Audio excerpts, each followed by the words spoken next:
haqiqiy javdar o'zbekona oshimiz 7 xil narsada, misol masalada tayyor bo'ladi. Yog, qo'y go'shtida, piyoz, sabzi, tuz, suv, guruch. Osh pishirishdan birinchi qiladigan ishing nima dedilar? Nima bo'lishi mumkin? Men haqiqatan rostdan ham bilmayman. O'ylayman, birinchi nima ish qilaman? Fikr qilaman. Shunda aytdimki, tavakkal Allohga deb, birinchi osh qilishdan oldin qozonga nazar qilish kerak. Bu joylarimizni temirchilik deydi. Bu joylarimiz qizlik kitobga tushgan. Biza kasbimiz miskarlik.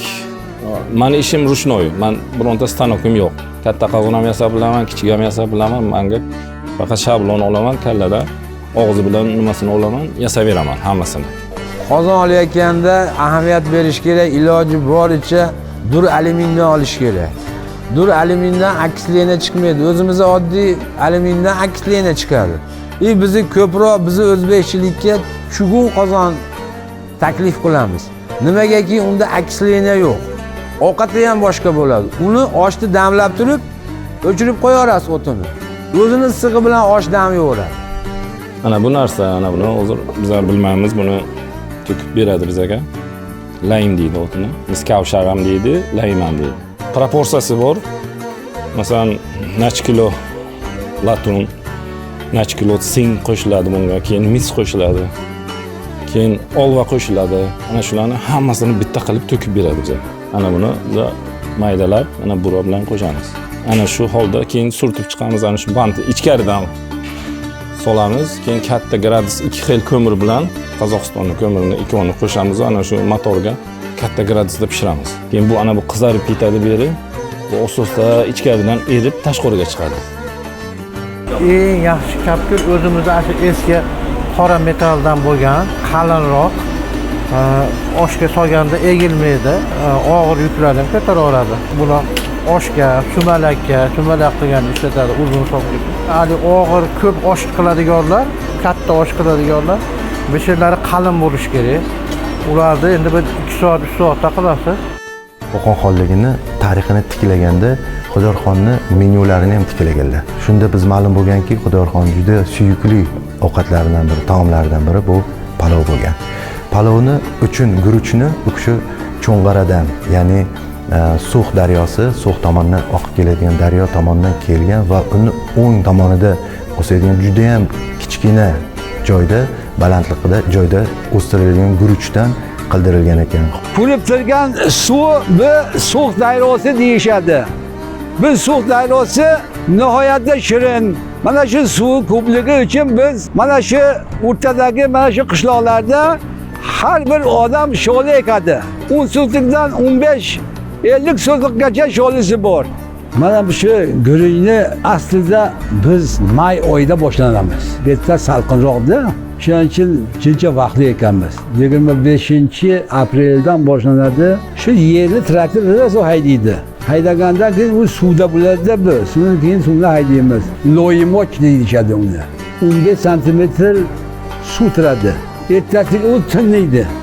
Joyga tekis bo'ladi. Rosa haydagandan keyin baland pastlik bo'lmaydi u. Keyin ertasiga taxtani olamiz. Bitta mola deyishadi. Taxta 3 metrlikni olamiz, arqon bilan baylab bitta toshni ustiga qo'yamiz. Keyin tortamiz. Juncha suv loy bo'lsin deb. Sho'li 120 kunda shu joylarlar pishadi. Oxirida bosh chiqarib, endi egilgandan keyin o'sha pastini o'g'it beramiz. 3 kilodan sotibga. Shu bilan oktyabr oyida pishadi u. Kombayn olib keladi, kombayn olib keladi, qo'lda ham uradi. 1 gektar yerdan 7 tonna, 7,5-8 tonnagacha sho'la olamiz. Keyin buni olib, kombayndan chiqarib, avtobusga, asfaltga mana shu yoyib quritamiz. Buni quritgandan keyin bu sho'la sinmaydi. Suvni ko'taradi. Oshi nihoyatda zo'r bo'ladi. Buni 1 santimetr, 1,5 santimetrgacha cho'zib ketadi. Tepadan sho'lni solamiz. Birinchi apparatga keladi. Birinchi apparatdan tozalab, kirlarni haydaydi, to'ponlarni haydaydi. Ikkinchi apparatga o'tadi mana bunga. bundan yarim tayyor bo'lib chiqadi. Mana yarim tayyor bo'lgani, keyin buni kelinlar bor. Buni faqir bilan olib borib, mana shu keliga ana shunga kelib olib kelib solamiz. Bunda 1 soat 20 minut urgandan keyin haqiqiy guruch bo'ladi. Buni olib, bundan keyin mana buni olamiz, mana bunga kiramiz. Olib kelamiz faqir bilan. Mana bu aparatimizga solamiz. Bu aparatimizga solamiz, bu elab beradi bizga. To'ponni haydaydi, sochqariga maydasini yoniga chiqaradi, haqiqiy guruchni faqat chiqaradi. 1 soatiga 500-600 kilo sholni chiqaramiz. Guruch tanlab turganda asosan eloviga e'tibor beriladi. Elangan bo'lishi kerak, sinig'i bo'lmasligi kerak. Keyin sortiga qaraladi. Misol uchun o'rtasi bor, keyin vishi sort bor. O'shalarda misol uchun srednisi uyga ishlatiladigan bo'lsa, vishisi choyxonalarga ishlatiladi. Mana shu yerda mana sredniy guruchimiz, sho'ng'arani misol uchun o'rtachasi keladi. Mana shular o'rtachasi hisoblanadi. Mana ko'ryapsiz, misol uchun o'zini misol siniqlari, donni har xilligi uchraydi bunda. Mana bunda Sınırlar başı yok. yo'q, faqat terma bo'ladi. Bunda kichkina kattasi bo'lishi mumkin, bunda shu narsa bo'lmaydi. Guruchga endi kelsangiz, bu dayroni suvi shirin suv. Guruchni farqi o'shanda, asnovoy suvda farq. Shirin bo'lsa suv, guruch shirin bo'laveradi, maza qilaverasiz. Bu lazerlar ko'paymaydi, bu joydorlar ko'payadi. Demak, hozir bu 1 kilo osh qilsak, 1,5 kilo ham bo'lishi mumkin. Bo'lishim bo'ladi bular. Ha, bo'ladi. Bular bo'lmaydi. Ki mola saxir degan hozir bizda kasalliklar, qandli kasalliklarga bular ziyoni yo'q qancha yesa ham. Bularni yesagar ziyoni bor. Qon bosimini ko'tarib yuboradi, saxrini ko'taradi. Bular ko'tarmaydi. Bir xil bo'ladi. Bir xil bo'ladi. Foydali.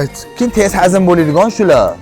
Sirazi hazm bo'ladi. Tushunarli. Qo'qonda devzira yuruvchini nomi cho'nqira deydi. Oxroq bo'ladi, ularni devzirasi shu.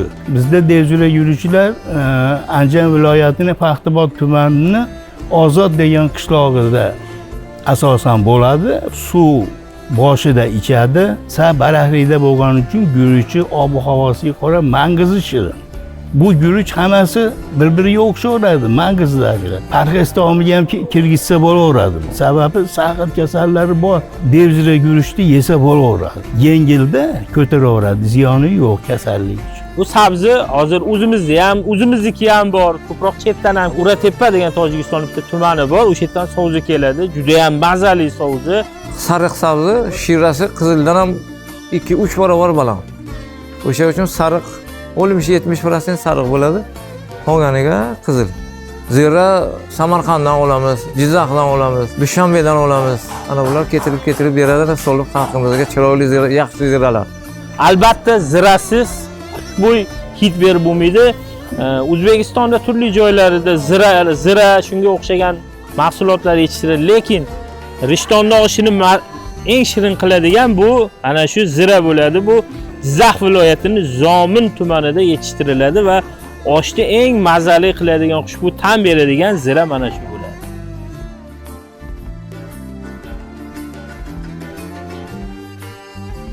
Rishton tumanida yaxshi boqilgan chorva qo'ylari bor. Ular tabiiy makka, arpadan yem beriladi. Unaqa har xil bir ximikat ovqat berilib, tabiiy semirtirib, qo'y go'shtini 100 kilo, 150 kilo qilib o'shani choyxonaga berishadi. Va osh baribir guruchdan tashqari go'shti bilan ham shirin bo'ladi. Qo'y boqish endi bizani ota-avloddan qolgan meros.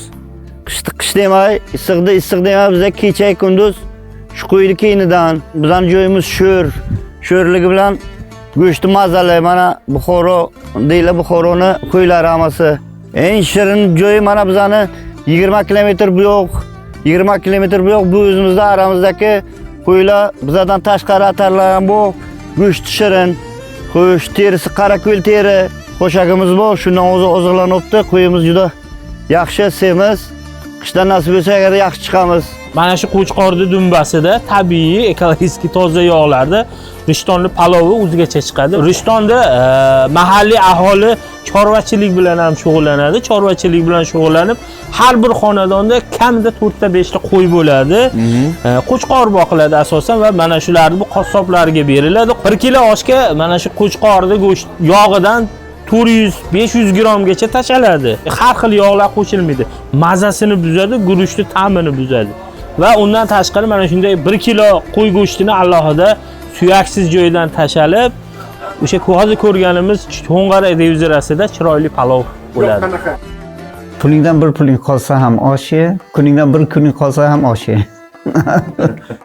Palov san'ati bu aynan san'at, bu hunar emas. Ya'ni buni kelib turib bir kunda retseptini qog'ozga yozib olib, buni tayyorlab ketirilishi bu palovni o'xshatmasi bo'ladi. Lekin palov emas bu. Palov uchun albatta usto shogird u yetalanib, ertalab soat 3 ta turib, oshga borib, kechqurundan tayyorgarligini ko'rib, o'choqlarni olib borib, so'zni archib, to'g'rab, borib pishirib, nechidir yilda keyin unga shogirdga usto nomi keyingina beriladi. Siz aytgandek o'rtacha povurga qimmat mahsulot zo'r pishirib bersangiz ham foydasi yo'q. U qo'lda farq qiladi. Tuzga, suvga, alavga, qalbga farq qiladi. Misol uchun artistlar millionta. Kimdir fonogramma aytadi, kimdir prosta tak aytadi, kimdir yurakdan aytadi. Yurakdan chiqqanini xalq sezadi. Oshni ham shunday. Oshni o'ylaganimda albatta ishtaham ochiladi.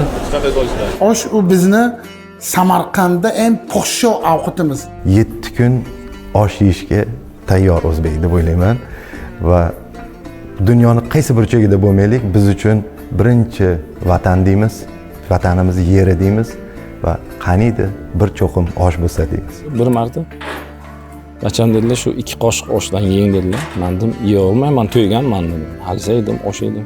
Hay, endi dedim, yaxshi bo'lmaydi, xatobi bir qoshiq yenglar dedi. Hech bo'lmasa bir qoshiq yeng. Bir qoshiq yegandan keyin o'sha payt bir gap meni gapga oldilar-yu. Men yarim tabaqni yegaman bir o'zim. O'zim bilmagan holda.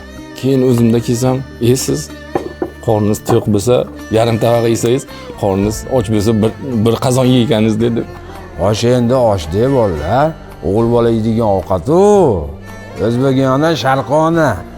Libboy joydan kelib biz osh desa qotiydi-yu. Qancha o'zbek millati yashab o'tsa, bu oshning nomi o'chmaydi. Bu osh bilan faxrlanamiz. Oshni doim qilib shu baham ko'ramiz. Uyga mehmon kelganda mehmonlarga osh taom qilamiz, beramiz. Mana to'ylarda, marosimlarda hammasida osh bo'lmaguncha nima bir izdihomimiz ham tuzamaydi. Bu avloddan avlodga o'tib boradi. Rivojlansa rivojlanib ketyaptiki, bu osh o'zini yo'qotmaydi. Buni odamlar vaqtiga guzarda ayol kishimi, erkak kishimi o'zini otiga sotib oladi-yu, buni mahallaga vahim qilib beradi. Ana bu yerda yozilgan. Prosta buni forscha yozilgan, biz o'qib bilmaymiz. Men faloncha odam mana otimdan shu guzarga men shu masjidga men shuni nima qilib berdim dedi, vahim qilib berdim dedi. Bu vahimni sotish mumkin emas, buni faqat olib ishlatish kerak, buni uyga olib qo'yish ham mumkin emas. Otam shunday deydilar, qozon qarg'aydi deydilar. Qozonni ishlatib turish kerak. Osh nafaqat qorinni to'yg'iz uchun qilinmaydi. Osh bo'lyapti desa, nima, kim keladi? Yoki kim bo'ladi? Mana shu narsani o'zi juda katta emas. Mana bu choyxonamiz 1964-yili ishga tushgan. O'shandan baqa mana shu yerda peshvo namozni o'qib, shu yerda choy ichamiz. Hamma insonlar bir-biriga ahil. Osh bu dunyo, osh bu insonlar. Osh men uchun o'zbeklarning bayrami. Osh bu iftixor. مادرم کی جان و دلم به تو جهان را چا کنم همه مهرم با توی و من دیگران را چا کنم دلسوز مادرم غمخوار مادرم گنجی یگانه‌ام خورشید خواهرم تا توانی که دوستان را گم مکن دوستانی مهربان را گم مکن در جهان که به دوست بودن مشکل است مشکل آسان کن کسان را گم مکن خدای مهربان به هزاران شکر